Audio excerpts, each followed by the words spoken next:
Hoy vamos a meternos de lleno en un tema que puede parecer complejo, pero que vamos a desgranar de forma sencilla y clara: el síndrome mielodisplásico, o SMD, como se le conoce. La idea es ofrecer una guía completa, basada en la información de fuentes médicas expertas, para entender mejor esta condición.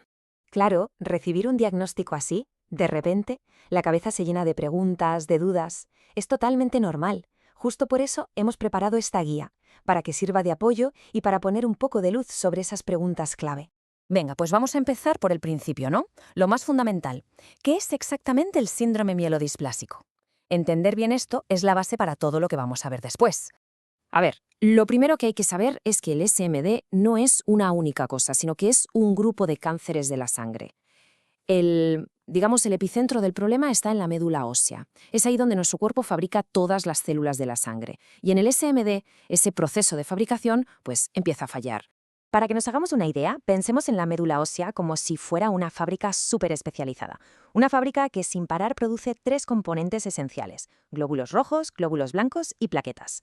En condiciones normales, la producción es un reloj, pero en el SMD es como si la maquinaria de esa fábrica se estropeara. Empieza a producir células defectuosas que no sirven para hacer su trabajo. Y claro, ¿qué pasa cuando la fábrica falla? Pues las consecuencias son inmediatas. Si faltan glóbulos rojos sanos, aparece la anemia.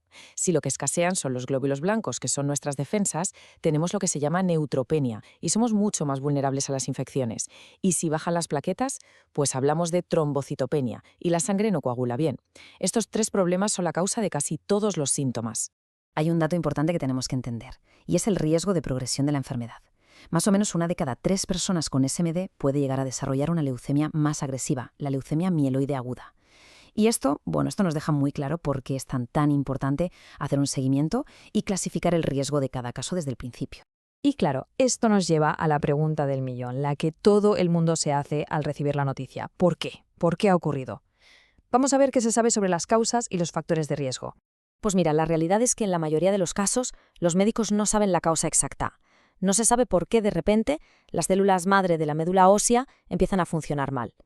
Lo que sí se ha conseguido es identificar ciertos factores que, aumentan las papeletas para desarrollar la enfermedad. El más importante, sin duda, es la edad. El SMD es mucho más frecuente en personas mayores de 60 años. Luego, haber pasado por tratamientos de quimioterapia o radioterapia también es un factor conocido. Y también cuenta la exposición durante mucho tiempo a ciertas sustancias químicas, como el benceno o los metales pesados. Pero ojo, es muy importante entender esto. Tener uno de estos factores no significa que se vaya a tener SMD, ni mucho menos, solo que el riesgo es un poquito mayor. Vale, ya sabemos qué es y por qué puede aparecer. Ahora toca una parte súper importante: aprender a escuchar al cuerpo. Vamos a ver cuáles son los síntomas y sobre todo esas señales de alarma que nos dicen: ojo, esto hay que consultarlo. Muchas veces el primer síntoma y el más común es un cansancio, pero un cansancio extremo, que no se va con nada. Esto es un signo clarísimo de la anemia. Si no hay suficientes glóbulos rojos para llevar oxígeno a todo el cuerpo, pues el cuerpo se queda sin energía.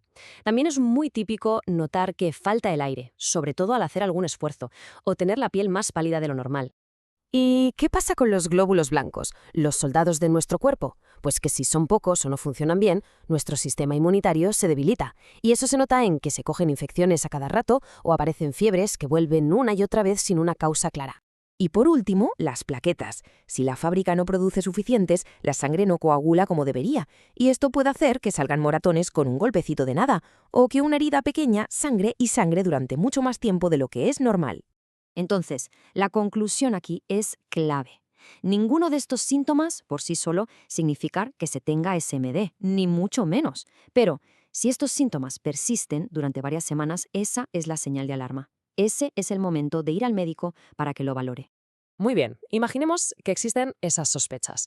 ¿Cómo se confirma el diagnóstico? ¿Qué pasos se siguen para saber seguro de qué estamos hablando y sobre todo para entender la gravedad de la situación? El proceso tiene 2 pasos clave. Lo primero, unos análisis de sangre. Normalmente se repiten varias veces para ver si esos recuentos bajos son algo que se mantiene en el tiempo. Pero la prueba reina, la única que puede confirmar al 100% el SMD, es la biopsia de médula ósea. Suena un poco imponente, pero consiste en sacar una muestra muy pequeñita de esa fábrica para mirarla directamente al microscopio y ver qué está pasando ahí dentro. Pero el diagnóstico no es solo un sí o un no. Después, los médicos usan unos sistemas de clasificación muy concretos para saber si el SMD es de bajo riesgo o de alto riesgo.